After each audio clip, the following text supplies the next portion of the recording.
Assalamualaikum warahmatullahi wabarakatuh. Perkenalkan, nama saya Rahmayanti dari jurusan Kesehatan Masyarakat kelas A, Universitas UIN Alauddin Makassar.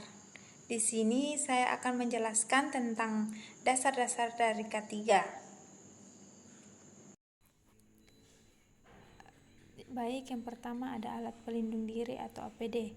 APD adalah alat yang digunakan oleh tenaga kerja untuk melindungi sebagian tubuhnya terhadap kemungkinan adanya potensi bahaya atau kecelakaan kerja. Adapun jenis-jenis APD yaitu alat pelindung kepala, alat pelindung muka dan mata, alat pelindung telinga, alat pelindung pernafasan, dan lain-lain. Adapun bahan APD muka dan mata yaitu seperti gelas kaca biasa atau plastik.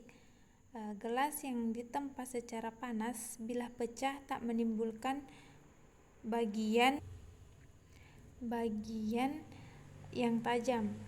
Bila dipasang frame tak mudah lepas. Dari plastik ada beberapa jenis tergantung dari bahan dasarnya seperti selulosa, asetat, akrilik, polikarbonat, dan lain-lain. Adapun syarat optis tertentu yaitu lensa tidak boleh mempunyai efek distorsi atau efek prisma lebih dari 1 atau 16 prisma dioptri. Artinya perbedaan refraksi harus lebih kecil dari 1 atau 16 dioptri. Adapun manajemen dan perkembangan APD. APD itu dibutuhkan untuk membatasi hazard lingkungan. Jangan membeli APD sekadar hanya membeli jenis APD-nya saja. Kita harus melihat yang pertama itu adanya hazard awareness dan pelatihan. Yang kedua adanya SOP penggunaan APD. Yang ketiga, APD yang dibeli telah melalui seleksi kebutuhan jenis pekerjaan.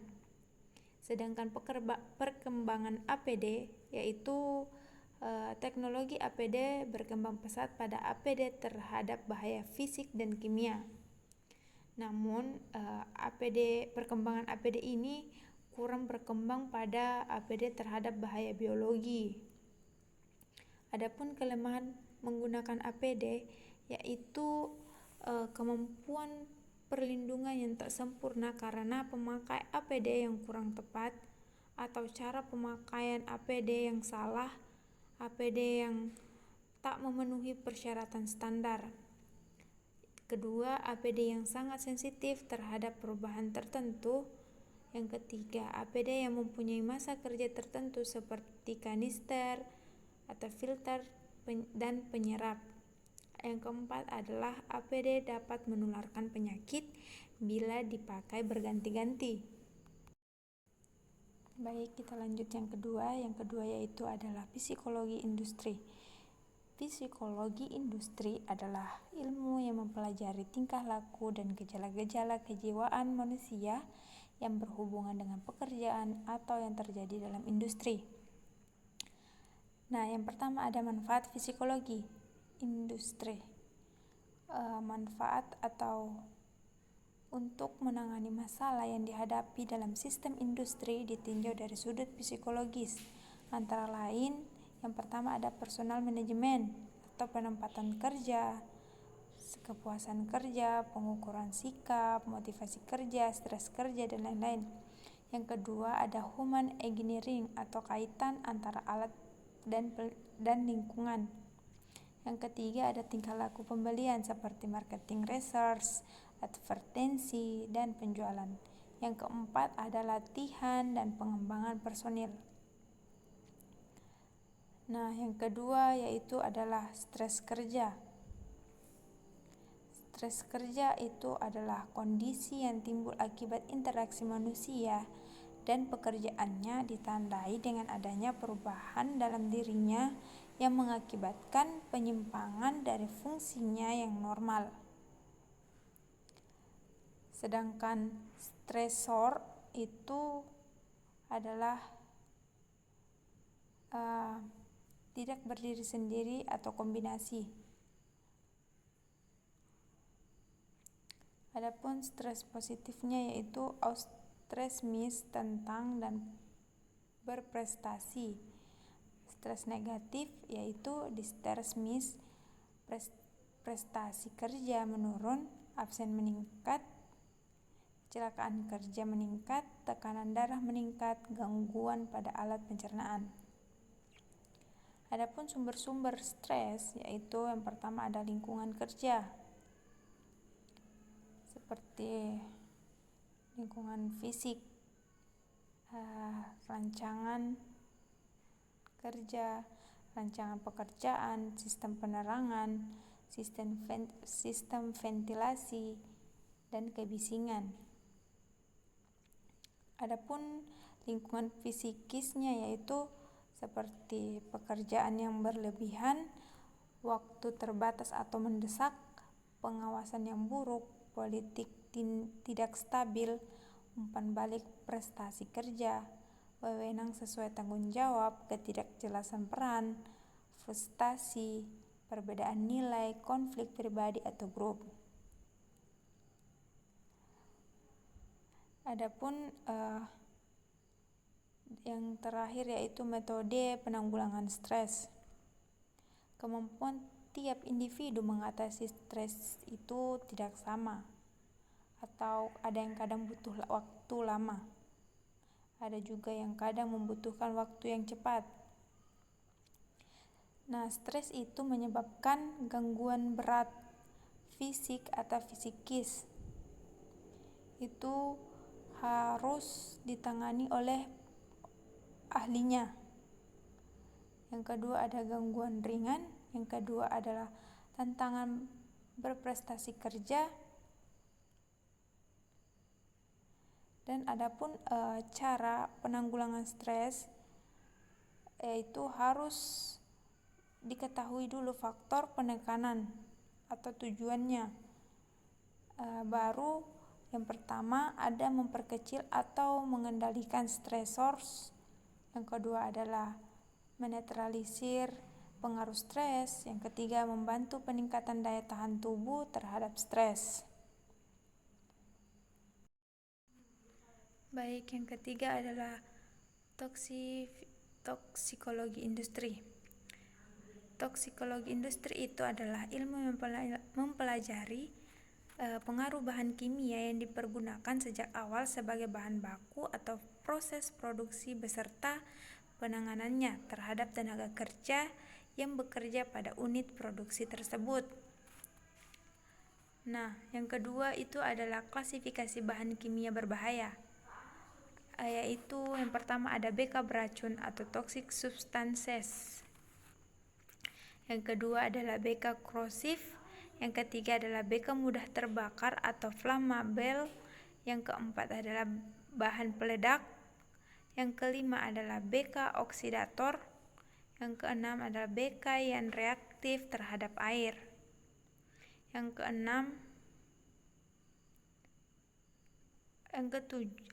ketujuh yaitu BK reaktif terhadap asam, gas bertekanan, dan BK radioaktif. Adapun cara masuk bahan kimia yaitu melalui 3 saluran. Yang pertama saluran pernafasan, yang kedua adalah saluran pencernaan, yang ketiga melalui kulit. Dan yang keempat yaitu nilai ambang batas atau NAB adalah kadar yang pekerja sanggup menghadapinya tanpa menunjukkan penyakit atau kelainan dalam pekerjaan selama 8 jam per hari atau 40 jam seminggu. Yaitu kegunaannya NAB yaitu yang pertama adalah kadar standar pedoman untuk perencanaan atau desain alat. Yang ketiga adalah substitusi. Yang keempat adalah membantu penekanan diagnosa.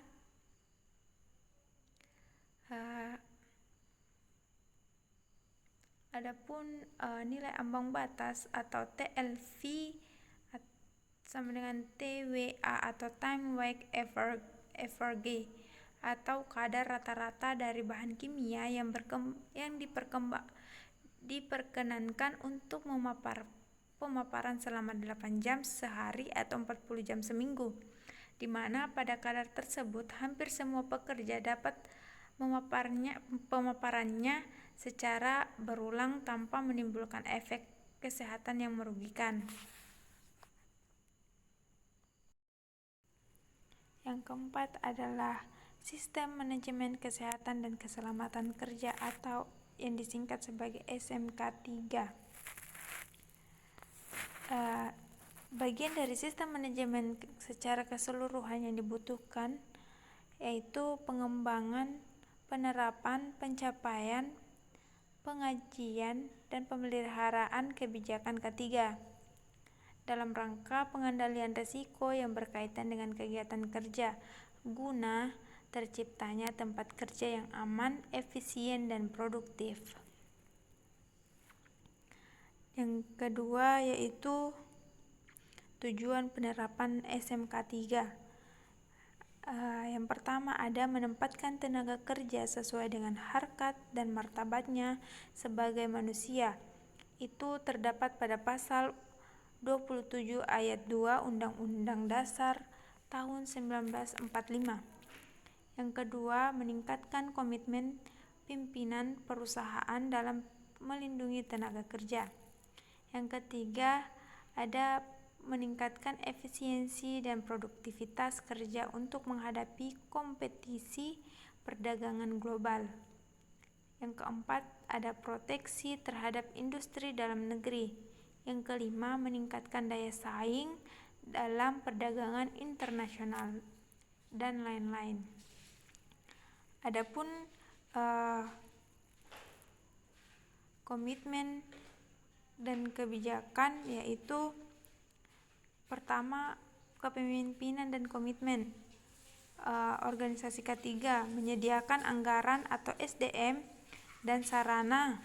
Yang kedua, penetapan tanggung jawab, wewenang, dan kewajiban. Yang ketiga, perencanaan ketiga. Yang kedua adalah tinjauan awal ketiga, yaitu 1. Identifikasi kondisi dan sumber bahaya, pengetahuan dan peraturan perundang-undangan ketiga.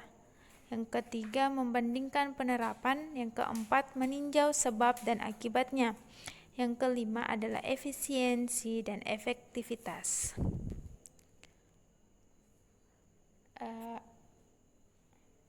Ada yang selanjutnya yaitu perencanaan. Perencanaan yaitu yang pertama manajemen risiko, yang kedua peraturan perundangan, yang ketiga tujuan dan sasaran. Itu terdapat beberapa poin yaitu dapat diukur, yang kedua satuan atau indikator pengukuran, yang ketiga adalah sasaran pencapaian, yang keempat jangka waktu pencapaian. Dan yang selanjutnya yaitu indikator kinerja dan perencanaan awal dan perencanaan kegiatan yang sedang berjalan. Adapun penerapannya yaitu yang pertama jaminan kemampuan SDM atau saran dan dana. Itu integrasi, tanggung jawab dan tanggung gugat, konsultasi, motivasi dan kesadaran, pelatihan dan kompetensi kerja. Yang kedua adalah kegiatan pendukung, yaitu ada beberapa, yaitu komunikasi, pelaporan, pendokumentasian, pengendalian dokumen, pencatatan, dan penajaman informasi. Dan yang terakhir yaitu pengukuran dan evaluasi. Yang pertama ada inspeksi dan pengujian, yaitu personel berpengalaman dan berkeahlian. Yang kedua, catatan terpelihara dan tersedia. Yang ketiga, peralatan dan metode yang memadai. Yang keempat, tindakan perbaikan dan ketidaksesuaian. Yang kelima, penyelidikan atas insiden. Yang keenam, temuan dianalisa dan ditinjau ulang. Yang kedua yaitu audit SIMK 3, yaitu dilakukan secara berkala, personel berkompeten, tinjauan ulang dari hasil audit, dan yang terakhir itu tindakan perbaikan dan pencegahan, yaitu hasil temuan pemantauan, audit, dan tinjauan ulang SMK 3 digunakan untuk perbaikan dan pencegahan.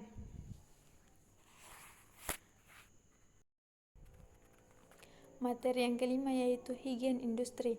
Higien industri adalah merupakan ilmu dan seni yang ditunjukkan kepada antisipasi atau rekognisi, evaluasi, dan pengendalian faktor-faktor lingkungan atau stres yang timbul dari tempat kerja dan dapat menyebabkan penyakit atau gangguan kesehatan atau ketidaknyamanan signifikan di antara pekerja atau komunitas masyarakat. Yang kedua ada antisipasi. Antisipasi ini merupakan kegiatan memprediksi potensi bahaya yang ada di tempat kerja. Antisipasi sendiri mempunyai tujuan untuk mengetahui potensi bahaya dan risiko lebih dini sebelum muncul menjadi bahaya dan risiko yang nyata, atau mempersiapkan tindakan yang perlu sebelum suatu proses dijalankan atau suatu area dimasuki. Itu untuk meminimalisasi kemungkinan risiko yang terjadi pada saat suatu proses dijalankan atau suatu area dimasuki. Adapun rekognisi, yaitu merupakan serangkaian kegiatan untuk mengenali suatu bahaya lebih detail dan lebih memprehensif dengan menggunakan suatu metode yang sistematis sehingga dihasilkan suatu hasil yang objektif dan bisa dipertanggungjawabkan. Pada tahap rekognisi ini, kita biasanya melakukan pengukuran untuk mendapatkan informasi tentang konsentrasi, dosis, ukuran atau partikel, jenis kandungan atau struktur serta sifatnya. Adapun yang keempat yaitu metode rekognisi. Itu ada beberapa. Yang pertama itu menyelidiki laporan kecelakaan, yang kedua melakukan pemeriksaan fisik tentang kondisi kesehatan kerja, yang ketiga memberikan kesempatan kepada pekerja untuk memberitahu manajemen ketika ada bahaya, yang keempat inspeksi, baik inspeksi rutin alat, inspeksi harian di tempat kerja, inspeksi manajemen, inspeksi P2K3, dan inspeksi yang lainnya. Yang kelima yaitu studi literatur dan diskusi dengan profesional yang lain. Yang keenam pengukuran dengan alat dan laboratorium. Yang ketujuh preliminary hazard analysis untuk sistem operasi baru. Dan yang terakhir yaitu job safety analysis. Adapun cara pengendaliannya, yaitu pengendalian bahaya dalam higien industri memiliki tujuan untuk memastikan bahwa pekerja yang terpapar stres dari zat kimia berbahaya dan agen fisika tidak menjadi pekerja dengan penyakit akibat kerja. Jumlah yang perlu diukur adalah konsentrasi atau intensitas dari bahaya umum serta durasi dari bajaan. Adapun metode dari pengendalian sendiri yaitu rekayasa teknis atau pengendalian bahaya dengan melakukan modifikasi pada faktor lingkungan kerja selain bekerja, yaitu eliminasi atau substitusi. Yang kedua ada pengendalian administratif atau pengendalian bahaya dengan melakukan modifikasi pada interaksi pekerja dengan lingkungan kerja. Dan yang terakhir yaitu alat pelindung diri adalah pengendalian bahaya dengan cara memberikan alat pelindung yang digunakan oleh pekerja pada saat bekerja. Baik, materi selanjutnya yaitu tentang gizi kerja. Nah, gizi kerja adalah nutrisi atau kalori yang diperlukan oleh tenaga kerja untuk memenuhi kebutuhan energi sesuai dengan jenis pekerjaannya. Yang kedua, ada faktor yang mempengaruhi gizi kerja, yaitu yang pertama adalah jenis kegiatan sebagai beban kerja atau ringan, baik itu ringan, sedang, atau berat. Yang kedua adalah faktor TK, ketidakketahuan atau JK, umur, kondisi tubuh tertentu, kebiasaan makan yang kurang baik, infeksi, bakteri, dan parasit pada sel pencernaan. Yang ketiga adalah faktor lingkungan kerja sebagai beban tambahan, yaitu fisik, kimia, biologi, fisiologi, dan psikologis. Yang ketiga yaitu perhitungan kecukupan energi TK. Ada dua cara menghitung kecukupan energi TK atau tenaga kerja, yaitu yang pertama dengan cara perhitungan sendiri, dan yang kedua dengan cara melihat tabel. Yang pertama perhitungan sendiri, yaitu kebutuhan energi seseorang ditentukan oleh umur, jenis kelamin, berat badan, tinggi badan, dan aktivitas jasmani atau pekerjaan. Seperti jenis pekerjaan ringannya, contohnya laki-laki kerja kantor, dokter, guru, juru rawat, ahli hukum, pekerja di toko, dan pengangguran. Kalau wanita seperti kerja kantoran, pekerjaan RT, atau menggunakan mesin, juru rawat, dokter, dan lain-lain. Sedangkan jenis pekerjaan sedang, kalau laki-laki seperti industri ringan, mahasiswa, buruh bangunan, petani, nelayan dengan menggunakan mesin. Sedangkan wanita seperti industri ringan, mahasiswa, pekerjaan rumah tangga.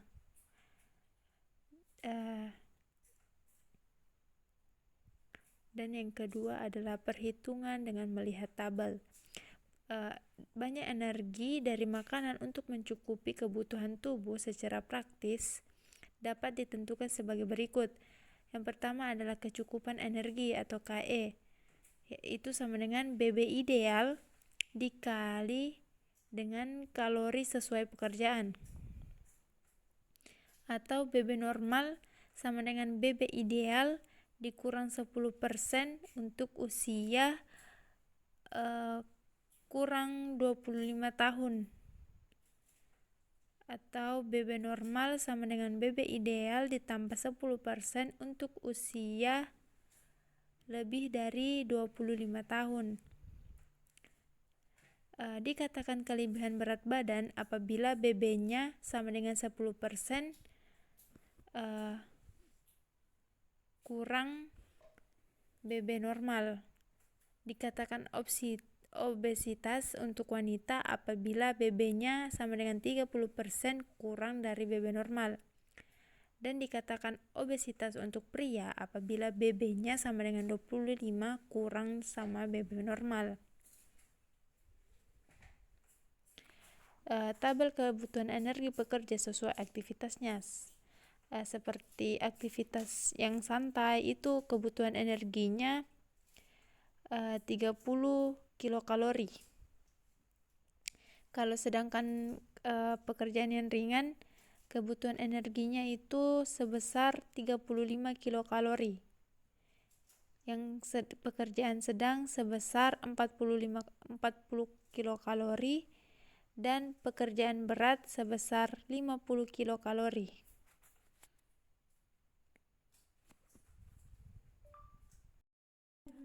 Baik, materi selanjutnya yaitu kecelakaan kerja dan pengendaliannya. Kecelakaan kerja adalah suatu peristiwa yang tidak terduga dan tidak diharapkan yang menimbulkan kerugian ekonomi, hilangnya waktu kerja, biaya pengobatan, penderitaan, dan lain sebagainya. Yang kedua adalah penyebab dari kecelakaan. Itu yang pertama adalah teori penyebab kecelakaan. Terbagi menjadi 5 bagian, yaitu teori kebetulan murni atau kecelakaan terjadi atas kehendak Tuhan. Yang kedua, teori kecenderungan kecelakaan atau mempunyai sifat pribadi yang cenderung untuk mengalami kecelakaan. Yang ketiga adalah teori 3 faktor utama, yaitu penyebab kecelakaan adalah peralatan, lingkungan, dan manusia. Yang keempat adalah teori 2 faktor utama, yaitu kecelakaan disebabkan oleh kondisi berbahaya dan tindakan atau perbuatan berbahaya. Yang kelima adalah teori faktor manusia, atau kecelakaan kerja terjadi karena kesalahan manusia. Adapun pencegahan kecelakaan yaitu peraturan perundang-undangan. Yang kedua adalah standarisasi. Yang ketiga adalah pengawasan. Yang keempat adalah penelitian atau teknis, medis, psikologis, dan statistik. Yang kelima adalah pendidikan. Yang keenam adalah pelatihan. Yang ketujuh adalah asuransi. Adapun statistik kecelakaan kerja, yaitu forum statistik kecelakaan kerja digunakan untuk mengukur tingkat kinerja K3 di tempat kerja yang berkaitan dengan kejadian kecelakaan atau insiden kerja serta tingkat keparahan yang timbul. Yang kedua, menentukan atau merencanakan langkah-langkah perbaikan untuk mengurangi angka kecelakaan atau insiden kerja dan tingkat keparahannya. Dan yang terakhir adalah dampak dari kecelakaan kerja, yaitu yang pertama ada kerugian bagi industri. Nah, kerugian bagi industri ini yaitu seperti biaya pengangkutan korban ke rumah sakit. Yang kedua, biaya pengobatan atau penguburan jika sampai korban meninggal dunia. Yang ketiga, hilangnya waktu kerja si korban dan rekan-rekan yang menolong sehingga menghambat kelancaran program. Yang kelima yaitu mencari pengganti atau pelatih tenaga baru. Yang keenam yaitu kemunduran mental para pekerja.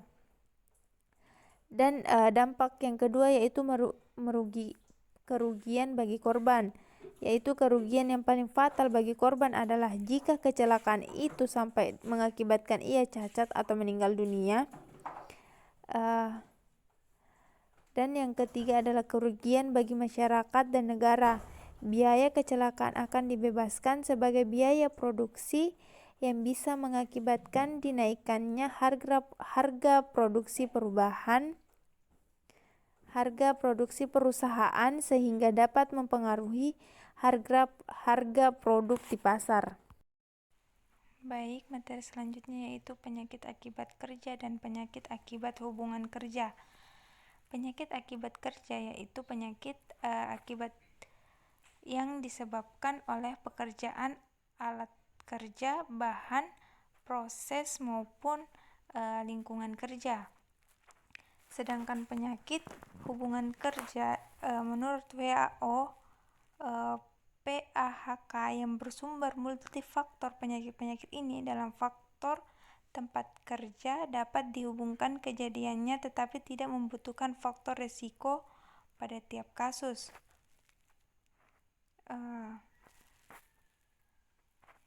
Adapun jenis-jenis penyakit akibat kerja yaitu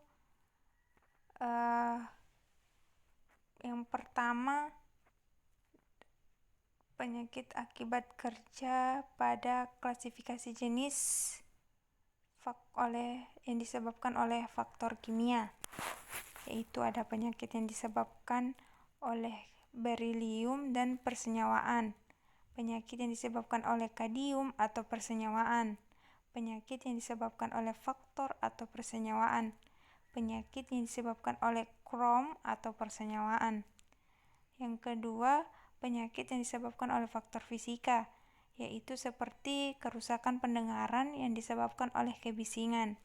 Yang kedua, penyakit yang disebabkan oleh getaran atau kelainan pada otot, tendon, tulang sendi, pembuluh darah tepi atau saraf tepi.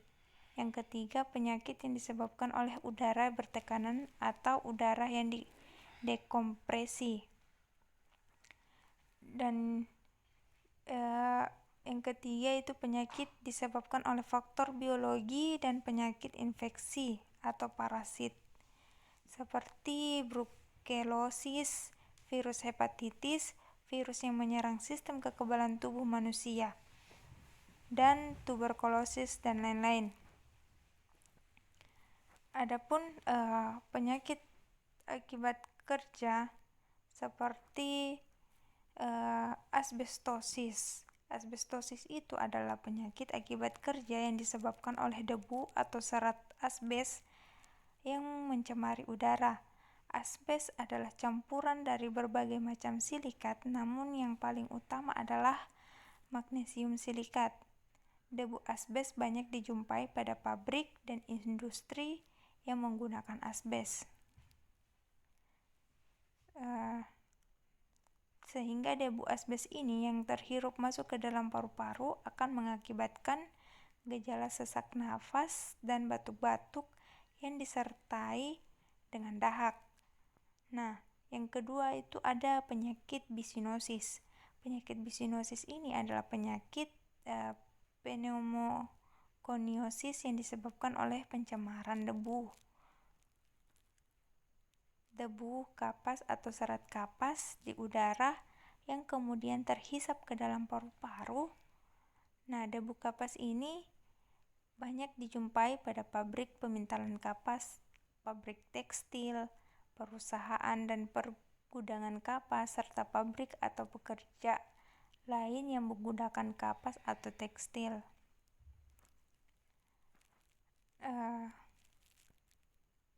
Yang ketiga yaitu penyakit spesifik lainnya. Penyakit spesifik lainnya yaitu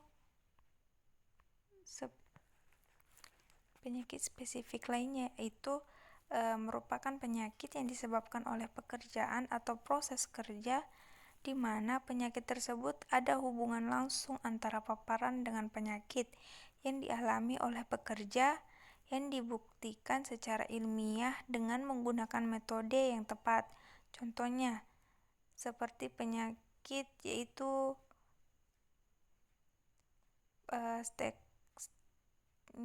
nystagmus pada penambang.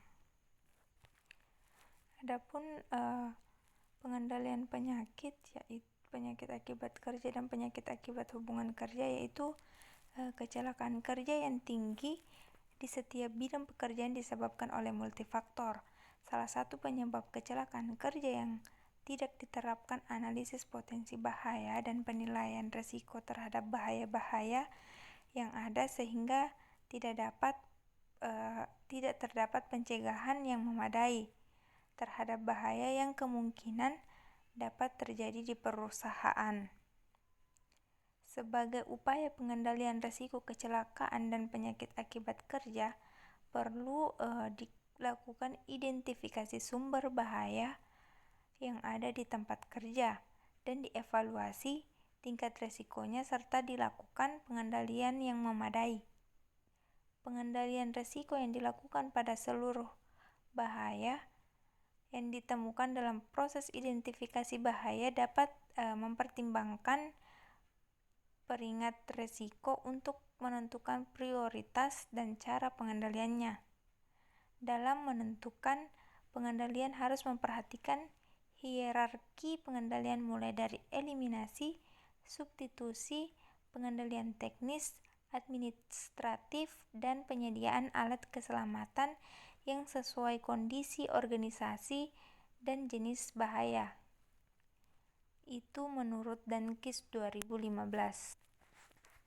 Adapun peraturan Perpres nomor 7 tahun 2019 tentang PAK, yaitu terdapat pada pasal 1 dalam peraturan presiden ini yang dimaksud dengan yang pertama, penyakit akibat kerja adalah penyakit yang disebabkan oleh pekerjaan atau lingkungan kerja.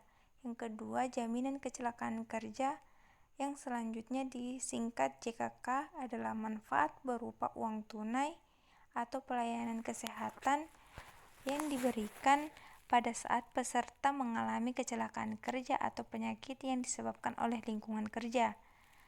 Pasal 2, yang pertama itu pekerja yang didiagnosis menderita penyakit akibat kerja berdasarkan surat keterangan dokter berhak atas manfaat JKK meskipun hubungan kerja telah berakhir. Yang kedua, yaitu hak atas manfaat JKK sebagaimana yang dimaksud pada ayat 1 diberikan apabila penyakit akibat kerja timbul dalam jangka waktu paling lama 3 tahun terhitung sejak hubungan kerja berakhir. Ayat 3, penyakit akibat kerja sebagaimana yang dimaksud pada ayat 1 meliputi jenis penyakit yang disebabkan pajanan faktor yang timbul dari aktivitas pekerjaan berdasarkan sistem target organ, kanker akibat kerja, dan spesifik lainnya. Yang terakhir, jenis penyakit akibat kerja sebagaimana yang dimaksud pada ayat 3 tercantum dalam lampiran yang merupakan bagian tidak terpisahkan dari peraturan presiden. Yang terakhir yaitu kasus penyakit akibat kerja dan penyakit akibat hubungan kerja. Contohnya kasus coronavirus disease 2019. Akibat kerja sebagai penyakit akibat kerja yang spesifik pada perkembangan tertentu merupakan penyakit coronavirus 2019 yang diderita atau yang menyebabkan kematian pada seseorang pekerja yang dalam tugas atau proses pekerjaan langsung berhubungan dengan paparan coronavirus SARS-CoV-2 yang cukup tinggi. Dalam kondisi wabah dan telah diterapkannya kedaruratan, jenis pekerjaan yang memiliki risiko tinggi terpapar coronavirus SARS-CoV-2 berdasarkan peraturan Presiden nomor 7 tahun 2019 tentang penyakit akibat kerja coronavirus termaksud dalam kategori jenis penyakit akibat kerja yang disebabkan oleh faktor biologi lain di tempat kerja di mana ada hubungan langsung antara paparan faktor biologi yang muncul akibat aktivitas pekerjaan dengan penyakit yang dialami oleh pekerja yang dapat dibuktikan secara ilmiah dengan menggunakan metode yang tepat. Sedangkan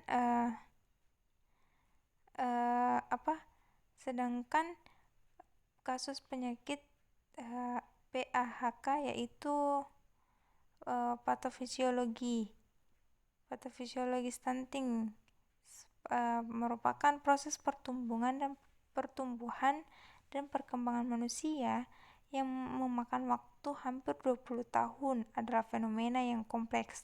Proses pertumbuhan ini diawali kendali genetik dan pengaruh lingkungan yang beroperasi sedemikian rupa sehingga pada waktu tertentu selama pertumbuhan satu atau yang lain mungkin merupakan pengaruh dominan pada masa konsepsi terhadap blueprint atau cetak biru genetik yang mencakup potensi untuk mencapai. Baik, materi selanjutnya yaitu tentang ergonomi dan fal kerja. Ergonomi yaitu dalam bahasa Yunani artinya ergon yaitu kerja, nomos yaitu aturan.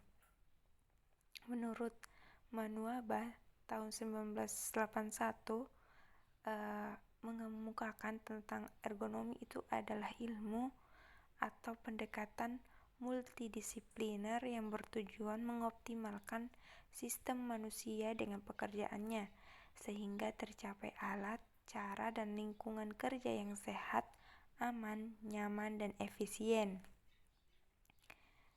Nah, adapun tujuan ergonomi yaitu yang pertama, meningkatkan derajat kesehatan tenaga kerja yang optimal. Yang kedua, meningkatkan derajat kesehatan lingkungan yang optimal. Yang ketiga, itu meningkatkan keselamatan kerja yang optimal. Yang keempat, itu meningkatkan produktivitas kerja yang optimal. Adapun sasaran ergonomi itu ada dua. Yang pertama itu sektor modern atau formal, dan yang kedua itu adalah sektor tradisional atau non-formal. Adapun manfaat ergonomi yaitu diperoleh rasa nyaman dalam bekerja, yang kedua menghindari kelelahan, yang ketiga menghindari gerakan dan upaya yang tidak perlu, yang keempat adalah tenaga yang digunakan sedikit tapi hasilnya maksimal. Yang selanjutnya yaitu penerapan ergonomi. Penerapan ergonomi sendiri itu terbagi dalam 4 bagian. Yang pertama itu menghemat biaya. Maksudnya menghemat biaya yaitu penerapan ergonomi yang baik penting untuk menurunkan risiko penyakit yang berhubungan dengan penyakit muskuloskeletal, yaitu anggota tubuh meliputi badan, leher, dan punggung. Jika penerapan ergonomi kerja, maka perusahaan bisa menghemat biaya yang harus dikeluarkan untuk kompensasi pekerja yang mengalami penyakit. Dalam hal ini, perusahaan bisa menghemat dengan cukup signifikan. Yang kedua yaitu meningkatkan produktivitas dan kualitas kerja. Maksudnya yaitu karena ergonomi juga meliputi seluruh elemen yang ada di ruang lingkup kerja, seperti posisi meja, kursi, monitor komputer, keyboard, juga pencahayaan. Postur kerja yang baik serta penataan ruangan kerja yang tepat akan menurunkan energi yang harus dikeluarkan dalam melakukan sesuatu. Juga dapat menghemat kebutuhan gerak pekerja di tempat kerjanya.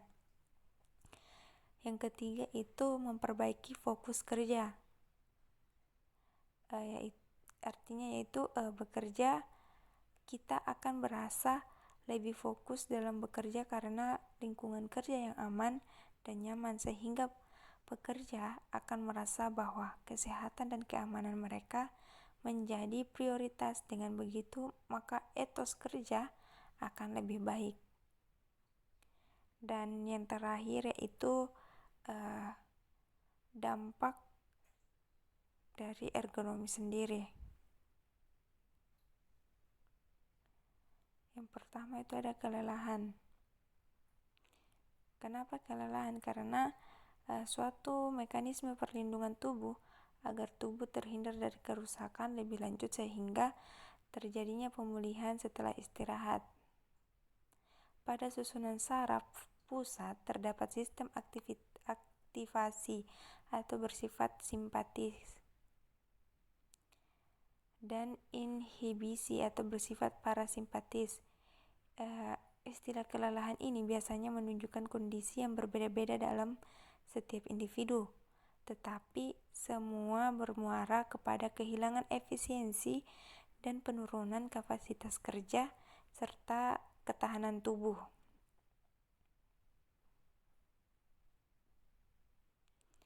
Dan yang kedua itu dapat menyebabkan musculoskeletal disorders, yaitu gangguan muskuloskeletal merupakan itu kondisi medis yang umum dijumpai. Risiko munculnya akan meningkat seiring bertambahnya usia.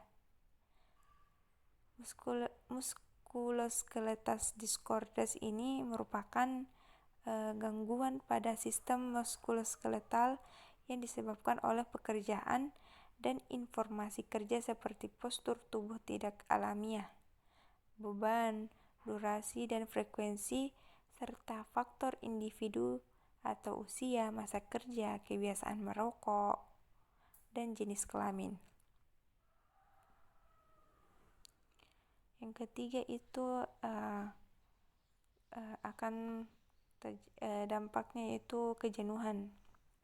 Karena kejenuhan tersendiri itu disebabkan karena pekerja tidak menerapkan ergonomi dalam pekerjaannya, sehingga bisa membuat pekerja tersebut mengalami penurunan kinerjanya dalam pekerja, seperti tata ruang yang kurang bagus, yang membuat para pekerja menjadi jenuh. Yang keempat itu penyakit. Kenapa bisa penyakit? Karena pekerja tidak memperhatikan ergonomi kerja, seperti terlalu lama menatap layar komputer. Nah, sehingga otot menjadi lelah dan secara terus-menerus akan merusak mata. Yang kelima itu dampaknya bakalan adanya kematian, karena tingkat yang paling buruk yang disebabkan tidak menerapkan ergonomi pada pekerjaan yaitu bakal terjadi kematian, karena penggunaan peralatan berisiko tinggi secara tidak benar dapat mengakibatkan risiko fatal bagi pekerja. Misalnya pada penggunaan mesin produksi di pabrik tidak sesuai prosedur perusahaan, hal ini akan membahayakan operator mesin pabrik. Baik, materi selanjutnya atau materi terakhir yaitu dasar K3. Definisi kesehatan kerja sendiri ini adalah upaya yang ditunjukkan untuk memperoleh kesehatan yang setinggi-tingginya, seperti fisik, mental, dan sosial, dengan cara mencegah dan mengendalikan penyakit yang diidap oleh pekerja, mencegah kelelahan kerja, dan menciptakan lingkungan kerja yang sehat.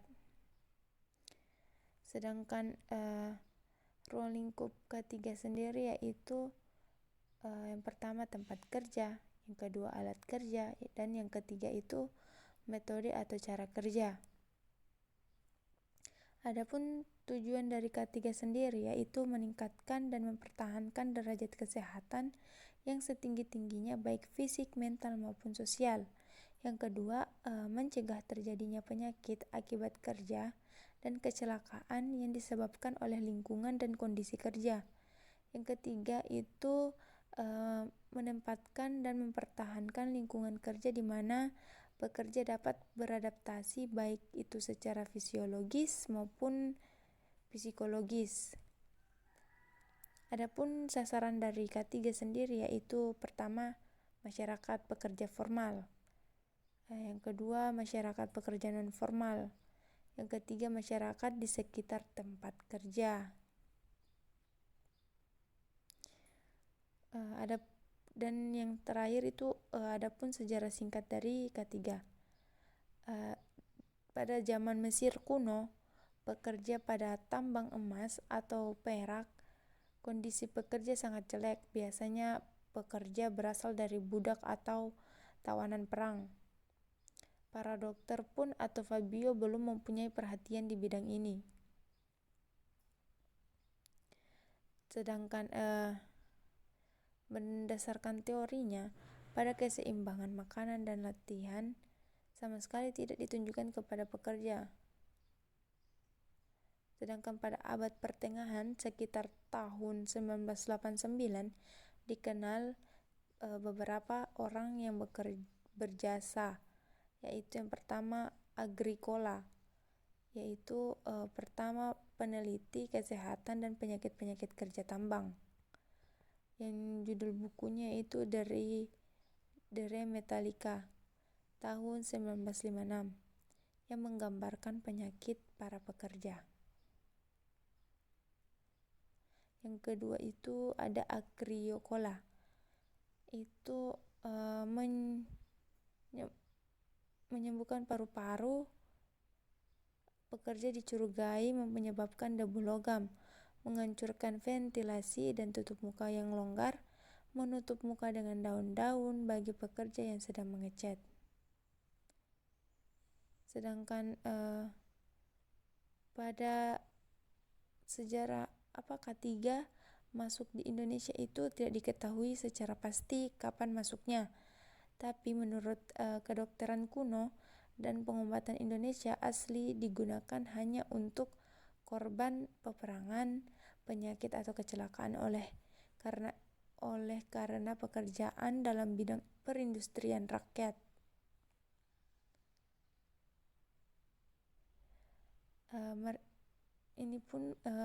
Dasar K3 ini pun masuk di Indonesia pada saat merdeka, dimulai sejak dikeluarkannya Undang-Undang Kerja dan Undang-Undang Kecelakaan. Pelaksanaan undang-undang atau masuknya ini dasar K3 di dalam Departemen Perburuhan, kemudian mendirikan lembaga kesehatan buruh yang berfungsi sebagai penasehat dan alat untuk meningkatkan mutu ilmiah kesehatan buruh.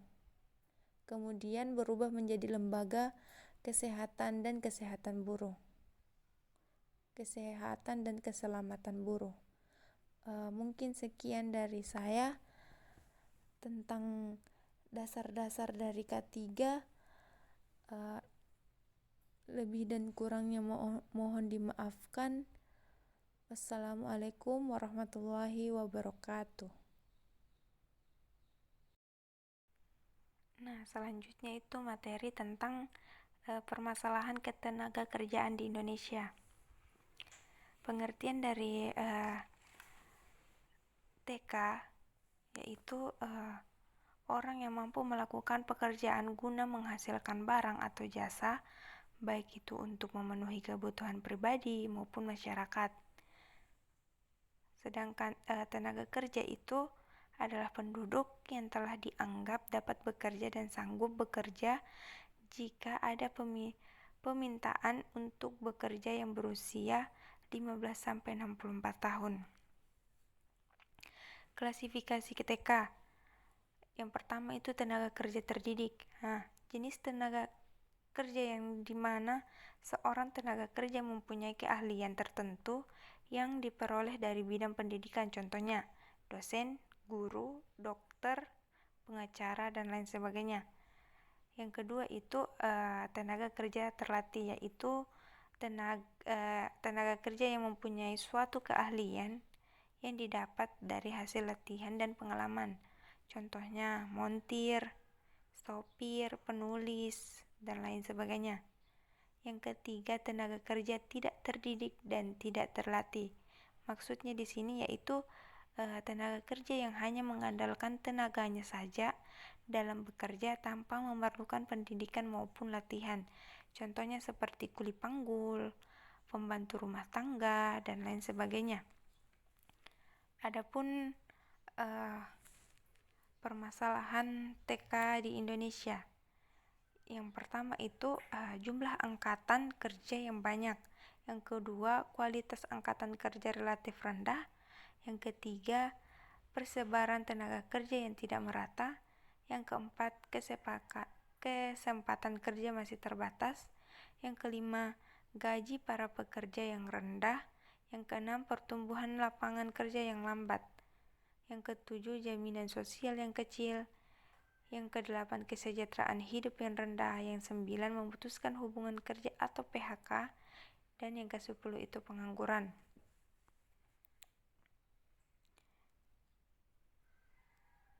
Adapun TKW dan TK anak.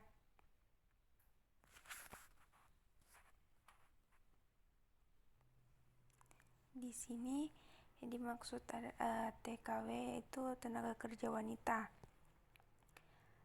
Ada beberapa hal penting yang wajib diketahui bagi TKW, yaitu yang pertama, jam kerja shift malam tidak boleh melewati jam 11.00 sampai jam 7.00. Yang kedua, memberikan asupan makanan dan minuman bergizi minimal 1.400 kalori dan tidak boleh diganti dengan sejumlah uang. Yang ketiga, menjamin keamanan dan kesusilaan selama di tempat kerja, atau menyediakan petugas keamanan dan ruang kerja serta kamar mandi yang layak dengan penerapan yang memadai. Yang ketiga itu menyediakan fasilitas antar jemput dari tempat tinggal atau halte penjemputan ke tempat kerja dan sebaliknya. Yang keempat itu tidak mempekerjakan pekerja wanita hamil yang berdasarkan keterangan dokter dapat membahayakan kondisi kesehatan dan keselamatan kandungannya maupun dirinya apabila bekerja shift malam antara pukul 11.00 sampai pukul 07.00. Sedangkan TK anak yaitu pekerjaan adalah sebuah istilah untuk mempekerjakan anak kecil dari umur kurang dari 18 tahun. Istilah TK anak ini atau pekerja anak dapat memiliki konotasi yang mengeksploitasikan anak kecil, yaitu pertama tenaga kerja dengan gaji yang kecil atau menghambat perkembangan kepribadian mereka, keamanannya, kesehatannya, dan prospek masa depan. Yang kedua itu kebanyakan dari para pekerja anak tidak sempat lagi menikmati masa bermain atau bersekolah sebagai anak-anak yang lainnya. Yang ketiga itu mereka bekerja keras layaknya orang dewasa, baik di sektor formal maupun non-formal.